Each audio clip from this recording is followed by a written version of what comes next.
Today we're going to go through Keyflower and learn how to play. Components of Keyflower. The first tiles are the home tiles. These will be the starting tiles that you build your town from. Each player gets one of these and starts with it and builds out from it. These are the turn order tiles. These are the boat tiles. This is where new meeples will come into the game each round.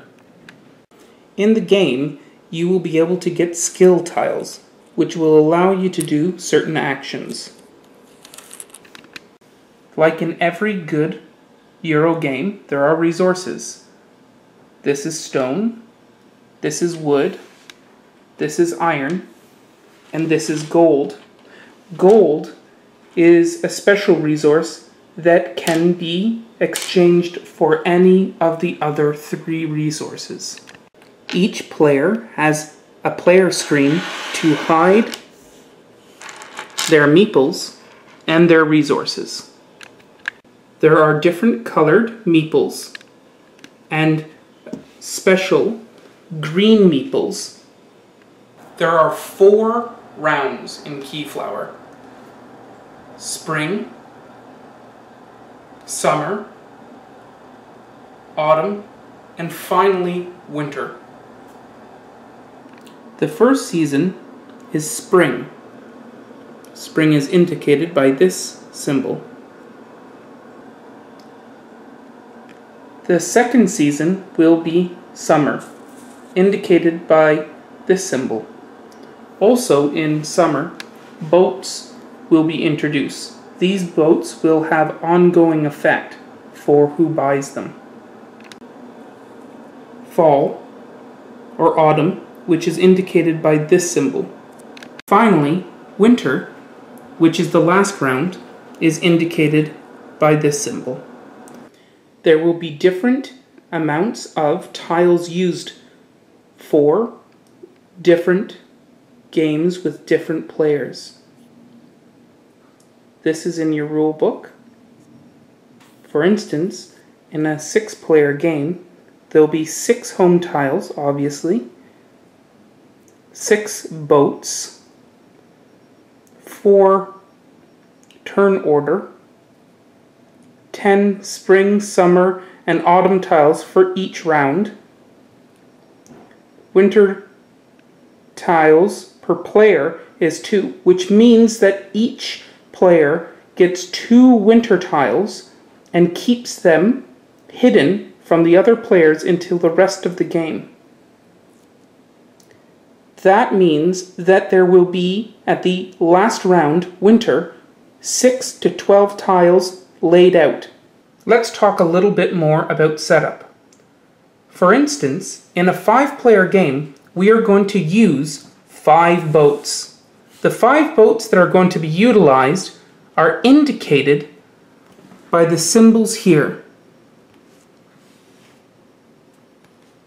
For instance, you'll use this in a game with 2 or more players.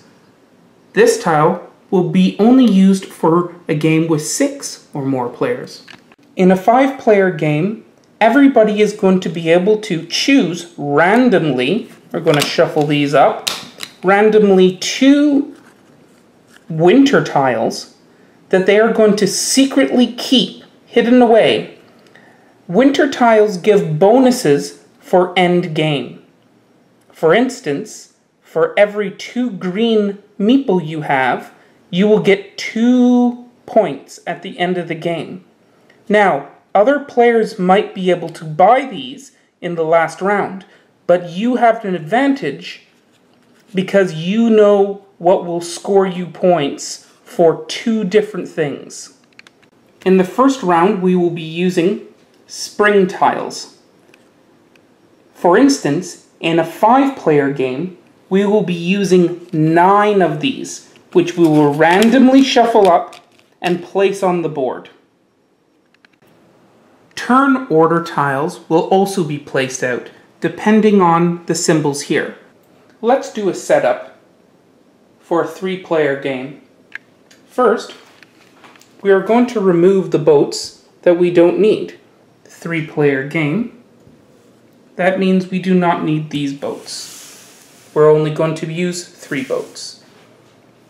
Turn order track, we're going to use 2 of these in a 3-player game. These we will not be using. Secondly, or thirdly, we're going to shuffle these and hand 3 winter token or winter tiles to each player. Each player is going to get 3 of these.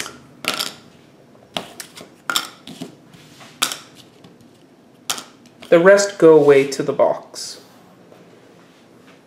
Then we're going to put out 7 spring tiles. Let's see what that looks like.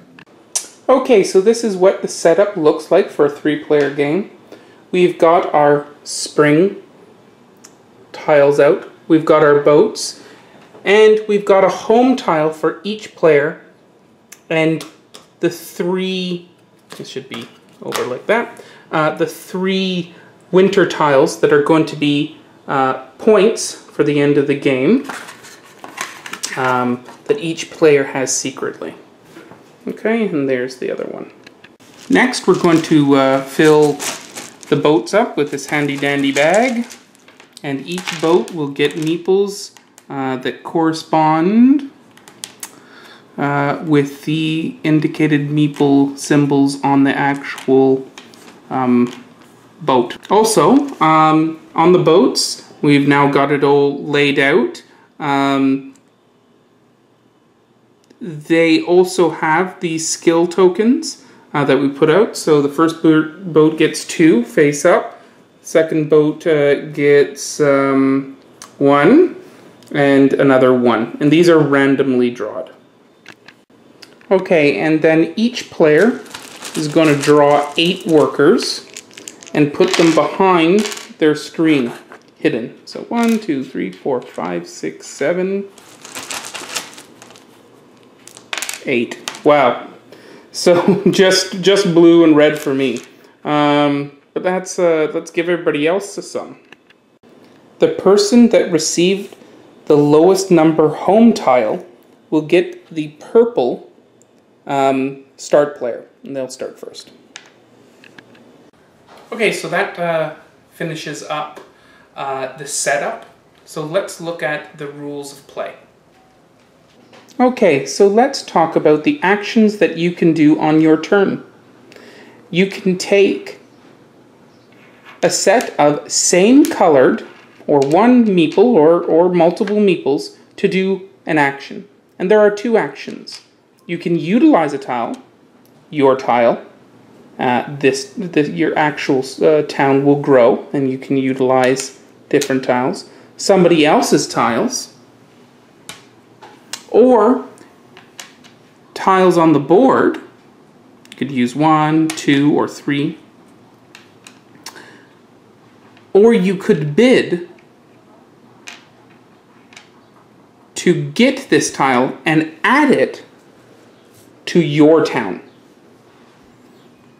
Once you bid, no other person can bid with a different color of meeples.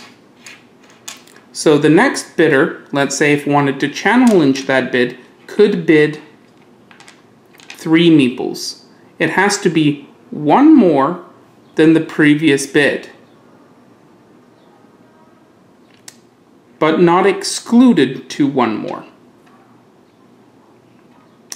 You could also utilize the hexagon by placing a same colored hexagon. Any player can do this. If another player wanted to do another action on this hexagon, he would have to do 1 more than the previous player put. The maximum amount of meeples on this hexagon, not bidding for, but actually on, utilizing it, will be 6. After 6, no other player can utilize this hexagon to get, for instance, 2 wood. Okay. The turn order track can also be bid for. For instance, I have bid 1, but then was outbid by player number 2. The person that gets the majority in the bidding here will be able to choose the incoming meeples and supplies from the boats in the next round. We can see that player 3 on this side chose to bid on this and was not outbid. He will now be the first starting player and will be the second person to choose one of the incoming boats and take the meeples and the supplies indicated. The third player in a 3-player game will obviously be last and will get the last boat with meeples and supplies. Placing meeples on tiles will immediately get you the supplies indicated. I went here and got 2 wood. I also went here, which will get me 2 ore. Player 2 went here and had to pay 2 more meeples and also got 2 wood. These supplies go behind your screen. You continue to put out meeples and play clockwise until all players have either ran out of meeples and passed or decided to pass. When you pass, you do not have to stay out of the game. If you have more meeples, you can re-enter and bid again. At the end of the round, any person that has been outbid can move their meeples, if not already done, to another site. For instance, I could go here and now outbid player 3, which then would move his meeple on his turn to somewhere else. Since he can't go anywhere else, he'll get the resources and activate the actual card. I also have a meeple here that was outbid by player 2. But this meeple cannot go anywhere on the board anymore, so I will lose this meeple. Now we take the tiles that we bid for. So this tile would go to player 2. He loses these meeples and they go back into the bag. But any meeples actually on the tile will go with him and they will go behind his screen. And he will have these to play for the next round. This occurs with each tile. This will be player 3's tile, and he will lose these meeples. This will be my tile. I will take this, and I will take the meeple on it. And so on. Then, according to the turn order, the yellow player will take the first boat, and he'll choose to take these, and put them behind his screen. And then player 3, this will go back in the bag, will take these and this and put it behind his screen. And then I will take the last boat, put these meeples behind my screen, and the resource. If I have any meeples left, I keep them behind my screen to use in the next turn or round. The starting player goes to the person that chose the starting player action, which was player number 3, or it will rotate if nobody takes this tile clockwise. In the summer round, or the new round, the boats are refilled, and new tiles are placed face up on the indicated symbols. Now that I've gotten my new meeples for the next round, I can build or increase my town. I have to ensure that roads line up with the new tiles. Roads need to line up with roads, water needs to line up with water, and fields need to line up with fields. So let's do that. Here we can't have, but we can do this. There we go. Tiles have different actions. For this one, the primary action is to get 2 stone. When it is being built and upgraded with a pick, it will now get a stone and a gold, which is a wild, and it will be 3 points at the end of the game. This is the same tile, but just with wood.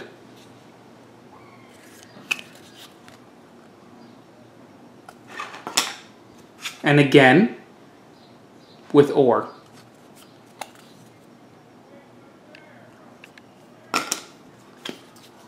This tile says that you can activate it. For instance, if it was activated by a blue, by me, and I sacrificed a yellow, oh, it needs to be activated, there you go, not bid on, and it was, I can throw away a yellow meeple into the bag to get a special green one. Now these special green ones don't do anything except for the only way to get them is by activating tiles. So that means that they are fairly rare and can be, and therefore can really lock up a tile for bidding or anything else. These tiles we will get to later, but they allow you to move goods and upgrade, like this, upgrading or flipping over your tiles to get the victory points and to get the better activation power. Now we've set up the table with the summer tiles, and we've put out 7 of them. 1, 2, 3, 4, 5, 6, 7. Oh, we don't need that one. Now, there are boats in summer. Now, boats cannot be activated by putting a meeple on them. But once they are built into your town, they will give a permanent bonus or ability. Play continues, placing your meeples out to either bid or utilize tiles. But also, now you can actually utilize your own tiles in your town. It will just be a blue one. Or other people's towns. If I do utilize somebody else's tiles and I get resources from them, I place them on my home tile. If I utilize a tile that's in my town, then I place those resources on the tile that I activated. Now I want to upgrade this tile so I get the 5 points and am able to do the better action here. Now to do this, I'm going to have to use an action to move resources. So I'll take a blue, and now I can move one resource and upgrade once. Well, I need a stone and a wood. So I'm going to move a stone one space to here. But now I can't move anymore and I cannot upgrade.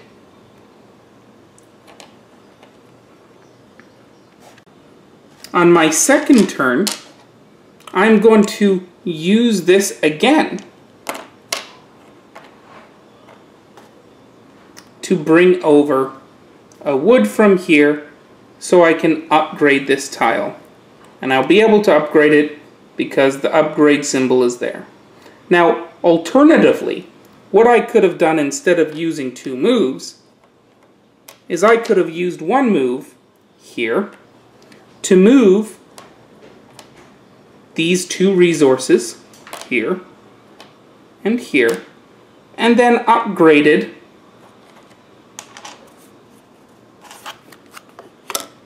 the tile. Now these would be spent and would go back into the supply, but these ore that I got from another player's town will remain, and I have now upgraded my my home space. Now on the next round, I already upgraded this to get my 5 points and upgrade the special ability. But now I'm going to activate it again. Now I don't need to move any resources right now. Let's see here. No, I've got this. I need a gold here. But I'm going to use the upgrade action, there's 2 of them now, to upgrade this. Now, all I need is the skill tile to upgrade this, so I get 3 points and 3 wood when I activate it. So I'm going to do that. I've got this in my supply, and I'm going to throw it or discard it and upgrade this tile. Okay, so play continues like that until the 4th season or round when winter comes out. Now winter has these special tiles with the indicated snowflake, and like I said, for the 3-player game we're going to have 3 of these tiles. Now we look at them, and we choose which tiles, at least one, but could be all 3, to enter into the game. We place them down, and we bid for them, and, well, if they're point related, they're not going to be activated, but we're going to bid for them to put them in our town. Okay, so each one of these tiles will do certain things, and will give you certain points at the end of the game. Okay, and that's it for the rule setup. Now, all the tiles do different things, and that's the real meat of the game. So you have to be cognitive of what's going on there to really get a feel of how the game plays. Now, we'll go through that in another video, but for right now, I'm just going to say they're all here. In the last 3 pages, each tile will have a write-up about what it does. Now, the winter tiles are really important because those are the ones that will give you points. And the points, you're going to get these tiles at the beginning of the game, so you really need to read this right away to understand kind of what you're going for, and have an idea of what other people's tiles are. Now, every time a new round comes out, the best thing to do is to put down the tiles and figure out what that tile actually means.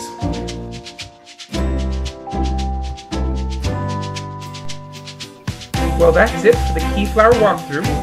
Thanks for watching, and remember, if you liked the video, show us a like. Stay tuned for other episodes from the Board Game Guild.